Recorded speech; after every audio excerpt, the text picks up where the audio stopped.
Mercedes GLE contre BMW X5. Qui est le roi des SUV premium? Nous allons le découvrir aujourd'hui ensemble en 4K plein écran et en intégralité. Lançons-nous dans cette comparaison super intéressante. Nous avions déjà comparé le Mercedes GLC au BMW X3. Nous avions la classe S contre la série 7, la classe E face à la série 5, et à chaque fois, le résultat était différent. Comment cela va-t-il se passer aujourd'hui? Ici, nous commençons avec le Mercedes GLE. Les deux ont été récemment restylés, en fait.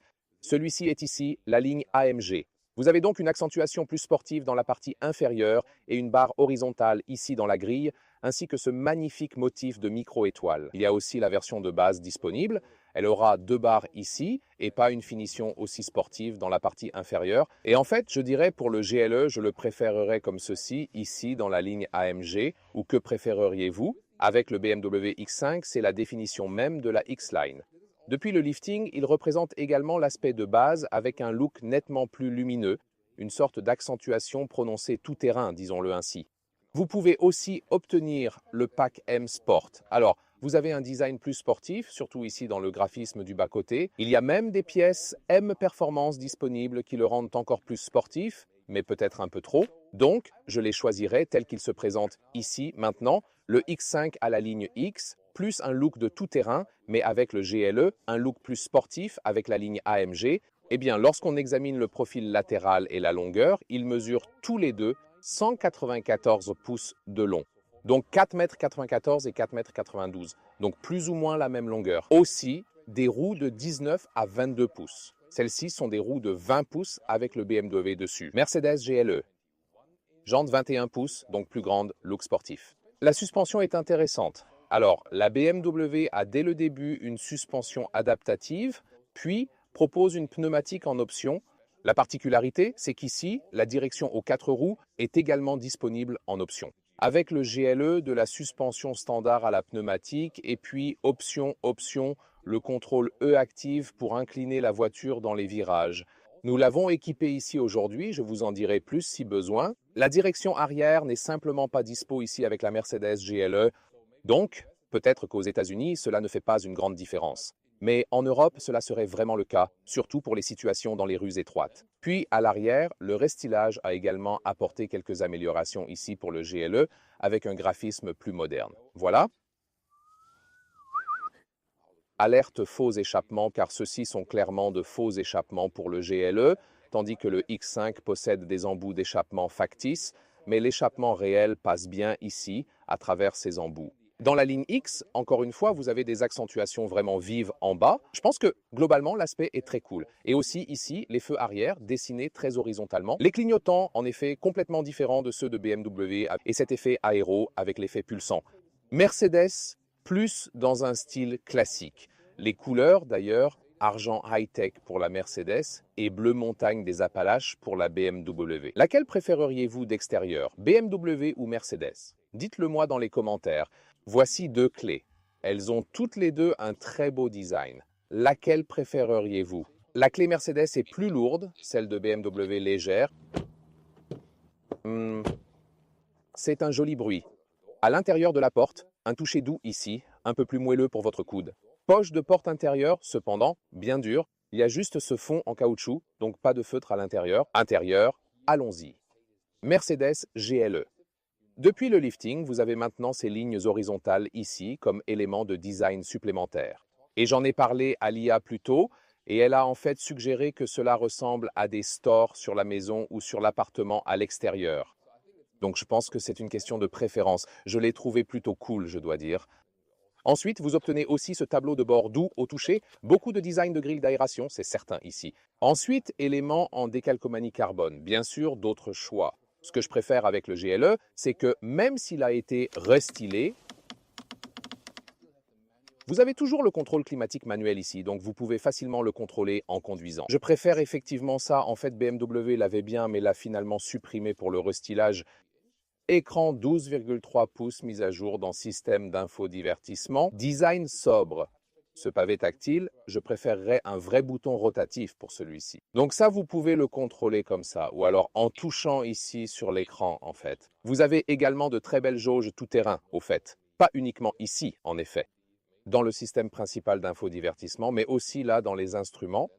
Puis par la console centrale et comme avec ces deux, vous savez, tout-terrain. Puis suspension pneumatique à régler ici. Accoudoir séparé, chargement USB-C en dessous et un joli bruit de fermeture. Plus de noir brillant comme couverture, glissé pour l'ouvrir. Vous avez alors des porte-gobelets ajustables. Ils fonctionnent plutôt bien. Aussi ici, écartez-les un peu plus, puis poussez ici et alors ils descendent. Tapis de charge par induction aussi à l'avant et deux autres chargeurs USB-C. Ensuite, le volant a été mis à jour ici. Et le design AMG, ça veut dire deux branches horizontales. Cependant, maintenant, avec le facelift, il a les boutons capacitifs. Donc, ça a l'air plus propre, mais pour les contrôler, et vous savez, faire défiler dans l'affichage tête haute ou le menu de l'instrument, parfois ça échoue. Et vous avez aussi un affichage tête haute, et vous pouvez même choisir différents modes pour celui-ci.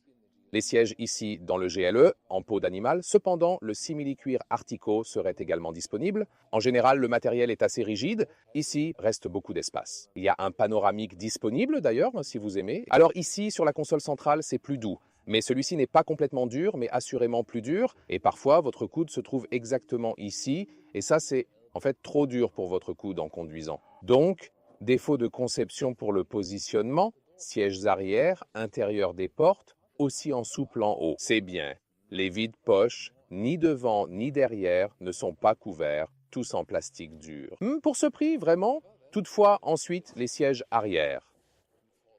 On s'incline un peu vers l'arrière sur cette banquette. On a beaucoup d'espace pour les jambes. Regardez ça. Donc beaucoup d'espace pour les jambes reste même si le conducteur est grand. L'espace au niveau de la tête, c'est pas un souci du tout. Beaucoup d'espace ici est aussi bon pour le confort. Je suis vraiment curieux de voir comment cela se compare au X5. À l'intérieur de la porte arrière, même thème ici. Super. Partie inférieure souple, partie supérieure dure, et puis la position des sièges à l'arrière. Puisque nous avons également l'aileron central ici, cela est bien plus doux, plus confortable. En effet, aussi pour les passagers arrière, waouh, c'est plus confortable ici dans le X5. L'espace pour la tête, il y en a encore ici aussi. Mais le GLE avait plus d'espace pour la tête que le X5. Et aussi, vous pouvez voir une différence massive en termes d'espace pour les jambes. Donc, GLE a plus d'espace pour jambes. Dites-moi, qu'est-ce qui compte plus pour vous, plus d'espace pour vos jambes ou un meilleur confort de siège? Vraiment agréable aussi. Je ne saurais choisir ma préférée. C'est en effet cool les deux. Puis à l'intérieur des portes, aussi du toucher doux partout ici. Aussi, une bonne qualité de construction. Ensuite, concernant le cockpit, il s'agit bien du volant tout à fait habituel. Un modèle M Sport est là paraît assez sportif. Néanmoins, je choisis plutôt celui-ci, car il est plus épuré. Le X5 a encore de vrais boutons sur le volant et avec de jolis clics sonores. Donc, je préférerais cela dans ce cas-là. Ceux-ci sont les sièges Sensor Fin, donc sans produits animaux, plus durables. Cette corde supérieure ici, comment elle s'enfonce là-dedans et son matelassage. Noir ou également un style clair disponible. Ceux-ci sont en fait standards pour le X5 et aussi, waouh, le meilleur en termes de confort global. Sont en fait parmi les sièges les plus confortables de toute l'industrie en ce moment, tant du point de vue ergonomique que de la surface. C'est donc très bien fait et effectivement beaucoup plus de confort de siège que dans le GLE. Aussi ici, cette partie inférieure ici. Vous pouvez la rendre un peu plus longue alors pour les longues jambes. C'est également très utile. Et vous avez la possibilité de même ajuster la partie arrière du siège, mais seulement ici, le tout haut, vous savez, juste la zone très haute, vous pouvez la déplacer vers l'arrière ou vers l'avant. Cockpit devant le X5, élément déco ici en bois. Ce n'est pas le préféré de Léa, n'est-ce pas? Elle dit que ça fait un peu trop ancien. Moi, j'adore les éléments de déco en bois. Cependant, je préfère le bois mat, pas le brillant. Néanmoins, vous pouvez choisir des éléments de déco non en bois, différents choix disponibles. Depuis le lifting, vous avez également ce badge X5 illuminé ici et un nouveau mécanisme ici pour contrôler les aérations centrales. Et ce design d'écran unique maintenant de façon incurvée, 12,3, 14,5, donc un peu plus grand du côté droit, plus grand que celui du GLE. Le truc, c'est que ça a l'air cool et moderne. Cependant, le climatiseur est maintenant dans l'écran. C'est ce que je n'aimais pas. Avant, il était ici.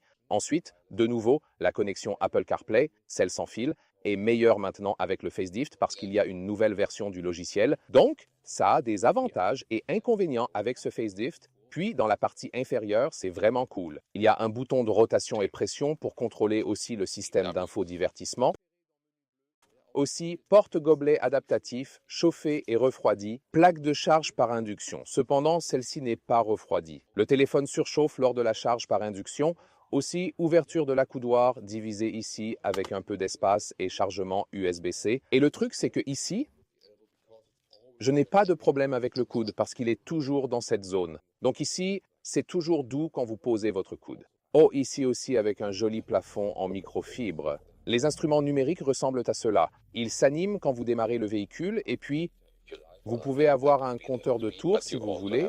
À gauche, moins de vitesse, mais aussi en numérique sur le bouton du milieu. Et vous avez également un affichage tête haute. Et maintenant, Léa nous montre le pare-soleil ici. Vous pouvez réellement le rendre un peu plus long dans le X5. Aussi, une belle couverture en microfibre ici. Alors, c'est vraiment bien, tout à fait pareil dans le GLE. Pour les matériaux, c'est en effet plus confortable.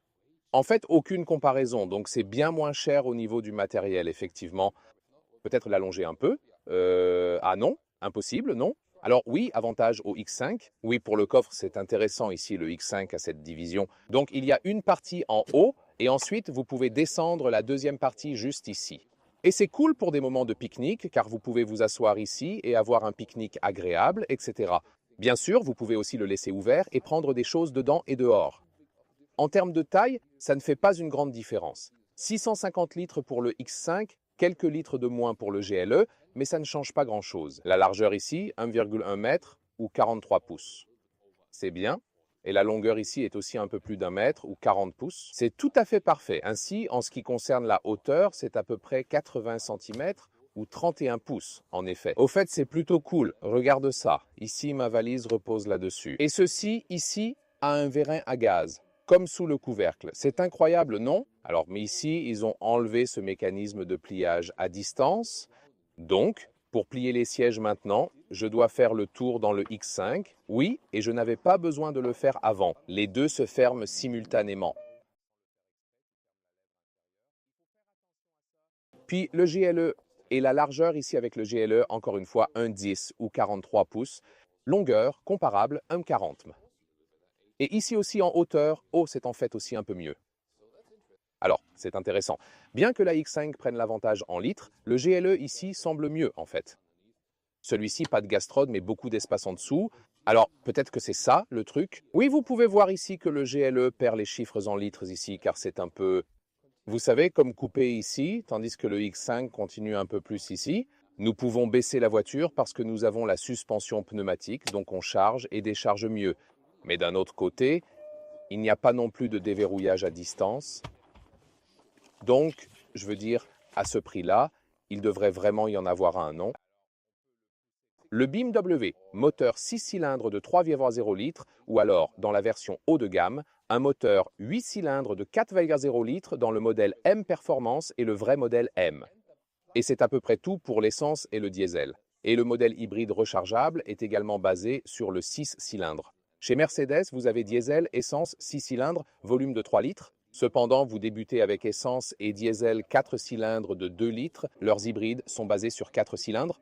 Cependant, 53 AMG utilise 6 cylindres. Et puis, il y a aussi quelque chose pour le 8 cylindres, ensuite pour le modèle AMG par exemple. Eh bien, disons simplement que la gamme de moteurs est un peu plus compliquée, mais en réalité, ils offrent encore beaucoup de cylindres des deux côtés. Commençant par la BMW X. Mode sport. Allons-y.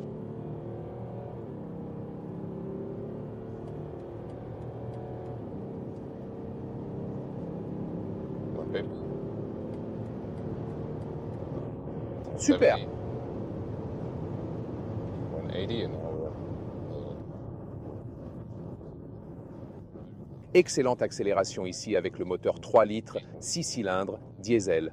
5 secondes et demie pour le chiffre d'accélération, c'était vraiment décent. Et aussi un son très raffiné en fait.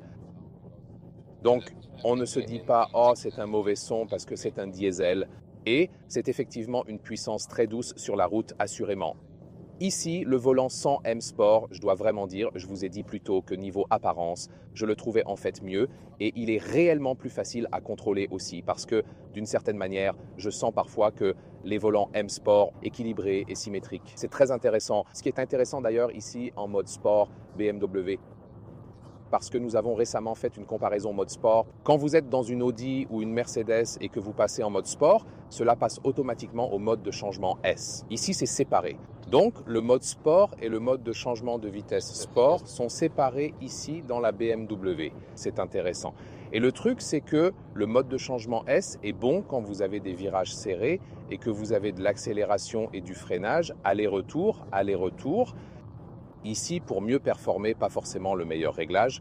C'est pourquoi je l'ai maintenu en mode de conduite sport, mais en mode de changement de vitesse normal, car ainsi, peut-être que certains temps de changement de vitesse ne seraient pas idéaux. La dernière fois que nous avons testé avec le diesel 4 cylindres de BMW, il était en fait une seconde plus rapide en mode de conduite sport et en mode de rétrogradation. Très intéressant, n'est-ce pas? Maintenant, ici, à 120 km/h, je peux aussi repasser en mode compact et la suspension pneumatique est également réglée sur le mode plus souple. Celui-ci est équipé de la suspension pneumatique optionnelle. Nous conduisons un grand SUV sur l'autoroute allemande et c'est très silencieux, bonne isolation phonique. Très confortable, ces sièges sont un rêve. La hauteur est aussi un cran au-dessus, tellement bon, comme l'un des meilleurs simili-cuirs disponibles, l'un des meilleurs sièges sur le marché en ce moment. Et on peut faire de longs trajets sans aucun problème, des kilomètres et des kilomètres. C'est vraiment excellent. Et la sensation de conduite ici est bonne. La sensation de conduite des SUV ici est meilleure, chez les BMW que, par exemple, avec certaines de leurs berlines. Et c'est assez étonnant. Je ne suis pas sûr de savoir pourquoi. Si les SUV, les gros modèles, sont tous construits dans l'usine américaine à Spartanburg, peut-être que ces gars dans l'usine là-bas se disent « Eh, faisons une meilleure configuration de direction que celle des berlines construites en Allemagne. » Je n'ai aucune idée de la raison. Et également intéressant, en parlant de moteur, que des rapports de consommateurs récents montrent une très bonne fiabilité pour ce produit, ce qui n'était pas le cas il y a 10, 20 ans. Mais ici, BMW a considérablement augmenté sa fiabilité dans les classements. C'est très étonnant, vraiment bon en fait. Tandis que chez Mercedes, ils ont réellement décliné à cet égard. Alors, c'est certainement un facteur à prendre en compte aussi. Mais quel trajet relaxant sur l'autoroute. Et bien que vous conduisiez un grand SUV, ça ne secoue pas beaucoup, etc., même en mode confort. En mode sport, la suspension est, savez, un peu plus ferme, donne plus de réaction. Avec la suspension, vous ne percevriez pas directement sur quel mode elle est réglée, ce qui est, je pense, plutôt bien. Ainsi, vous pouvez la conduire dans n'importe quel mode et ce sera bien, tant pour le confort que le sportif. Avez-vous besoin de la suspension pneumatique dans la BMW X5? Je dirais non. C'est bien, absolument, mais la suspension adaptative normale est tellement bonne que la suspension pneumatique ne vous manque pas. Donc, je recommanderais, vous savez, ou lorsque vous achetez d'occasion ou quelque chose, il n'y a pas de problème avec le type de suspension dont le véhicule est équipé. Si vous envisagez d'acheter pour le long terme, éviter la suspension pneumatique est judicieux car à terme, lorsqu'une réparation s'impose après plusieurs années, nous pouvons aussi tester la fonction de régulateur de vitesse. Bien sûr, gardez vos mains sur le volant, mais vous voyez ici, pas de mouvement brusque, elles sont centralisées très fluidement. Et maintenant, lorsque l'autoroute tourne légèrement à gauche, vous pouvez voir que la conduite est toujours relativement fluide. Donc, en général, c'est vraiment, je veux dire, une expérience de conduite sans défaut. Et maintenant, le Mercedes GLE, mettons-le ici en mode sport et accélérons aussi ici à partir de 5 ans. Allons-y.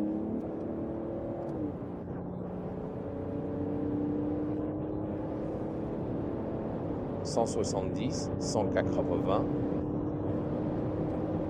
et, voyez, 200 km/h, je veux dire, nous pilotons réellement un très grand SUV et cela reste incroyablement et totalement agréable. Nouveau volant avec ce lifting ici pour le GLE, aussi très agréable à contrôler. La direction a été massivement améliorée, elle est plus directe, plus de retour. Là, la BMW a plus de sensations, plus d'entrée directe, mais ensuite vers l'extérieur, c'est clairement meilleur. Alors, la direction de la BMW me semble un peu meilleure. Je veux dire, oui, elle est un peu plus légère, mais en même temps, elle a une sensation plus naturelle. Alors, tous les deux à un très bon niveau, mais la direction de la BMW est un peu meilleure. En termes de suspension, je préfère la suspension pneumatique de la Mercedes Je pense que si vous optez pour la suspension standard, alors la BMW est meilleure. Suspension pneumatique offre une configuration agréable. Pourquoi? Surtout quand je suis ici en mode confort, cette suspension pneumatique, ça a juste une configuration un peu plus souple. Vous donne cette sensation de tapis volant alors que la BMW est un petit peu plus directe. Et je préfère vraiment cela si vous avez par exemple une suspension pneumatique avancée, vous ressentez très clairement et sans aucun doute que vous en possédez une. Je préfère vraiment le GLE, même avec des roues de 21 pouces et 20 pouces sur le modèle X5. Donc en termes de suspension, les deux sont super confortables. Et ici aussi, prenons des vitesses normales d'autoroute, très silencieux ici. C'est vraiment bien fait. Un trajet super confortable pour les deux sur l'autoroute. Les sièges, clairement, le BMW X5 est le gagnant. La seule chose qui est nettement meilleure interface pendant la conduite, c'est que j'ai encore l'unité de climatisation manuelle. Je contrôle celle-ci bien plus facilement en conduisant. Celle-là a été, tu sais, supprimée avec le lifting du X5.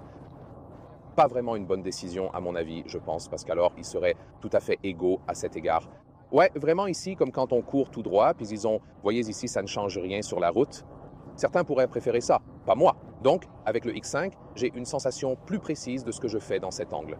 Puis aussi, quand je fais un changement de voie, ici, comme dans un mode confort normal, c'est très agréable, très bien fait. Ici, je ne suis pas sûr que cela se voit à la caméra, mais la voiture penche dans le virage. Ce n'est vraiment pas trop extrême, mais on le sent et on le voit clairement. La seule chose, c'est qu'avec la BMW, tu ne sens pas du tout que tu conduis un diesel, surtout à bas régime, car il possède une accélération, tu sais, vraiment instantanée. Ici, le diesel Mercedes ressemble plus à un diesel. Donc, il a un léger retard au début, et puis toute la pression arrive comme si tout le couple se mettait en place. L'accélération ne change pas beaucoup. Des SUV excellents pour l'autoroute, c'est sûr, les deux. Je pense que c'est plutôt vraiment le confort des sièges. C'est la plus grande différence aussi en conduisant et en dirigeant un peu. Mais puisqu'ils font tous les deux pratiquement tout ce qui concerne la conduite si bien, l'expérience pure de la conduite ne constitue pas en fait la plus grande différence. Non. Mais qu'est-ce que cela signifie pour la conclusion finale? Ça va être assez difficile, alors commençons. En ce qui concerne l'extérieur, je pense, c'est vraiment une question de préférence personnelle. Eh bien, je préfère la ligne AMG pour le GLE et le standard, la ligne X pour le X5, mais ils sont tous les deux très beaux à l'avant, alors. Pour l'extérieur, je pense être un peu indécis. Pour l'intérieur, juste d'après l'aspect visuel, l'apparence, je préfère le Mercedes GLE. Cependant, avec le X5, le confort des sièges est bien meilleur. C'est donc une énorme différence en effet. Cependant, le GLE offre plus d'espace pour les jambes à l'arrière. Le coffre était en réalité très comparable, tous les deux exceptionnellement utilisables. Ils se conduisent tous les deux très bien. Pour la suspension de base, je choisis sans hésiter la X5, mais pour la pneumatique, je préfère la GLE pour sa douceur nettement supérieure. Le moteur diesel ici, Derek, en comparaison, le X5 était un peu plus réactif du côté moteur. Et aussi, la consommation était moindre, genre 8 litres au 100 km pour la BMW, 9,5 litres pour le GLE. Donc une différence assez notable. Les prix sont également très intéressants. Voici donc le véhicule de test, 116 000 € pour le modèle BMW X5 et 128 000 € pour celui du Mercedes-Benz GLE, bien sûr légèrement moins sans ce e-Active Body Control. Mais dans la plupart des cas, le GLE sera un peu plus cher. Encore une fois, cela dépend toujours de la configuration individuelle. Ils sont tous les deux très proches et ce sont tous deux d'excellents véhicules, aucun doute là-dessus. D'après les rapports de fiabilité de Consumer Reports aux États-Unis, BMW se distingue par son excellente fiabilité. Mercedes a considérablement chuté là-bas. Alors quand vous pensez à acheter, posséder et conserver, cela plaide en faveur du X5. Le leasing, bien sûr, c'est quelque chose de différent parce que vous ne portez pas le risque si vous le louez juste 2 ou 3 ans sous garantie et ainsi de suite. Dans l'ensemble, en prenant en compte tous ces facteurs, la question est qu'est-ce qui est le plus important pour vous? Si je devais choisir entre design et l'extérieur, ce n'est pas le plus crucial pour moi. Pour moi, la société des sièges est en effet cruciale en conduisant. Et c'est bien meilleur avec le X5. Alors, le truc, c'est que j'aime les deux véhicules, j'aime vraiment conduire les deux véhicules, mais quand je me fie juste à, vous savez, mon intuition pour décider lequel je pourrais encore garder demain et avoir envie de conduire tous les jours, Je garderai la BMW X5 ici. Laquelle choisiriez-vous? Et dites-moi pourquoi. Dites-le moi dans les commentaires. Suivez avec attention nos excitantes comparaisons Mercedes contre BMW. Cela a toujours été incroyablement serré et vraiment très intéressant. Et parfois je vais par ici, parfois je vais par là. D'ailleurs aussi, entre le GLE et le GLC, le petit frère, je placerai le GLC. Bye bye.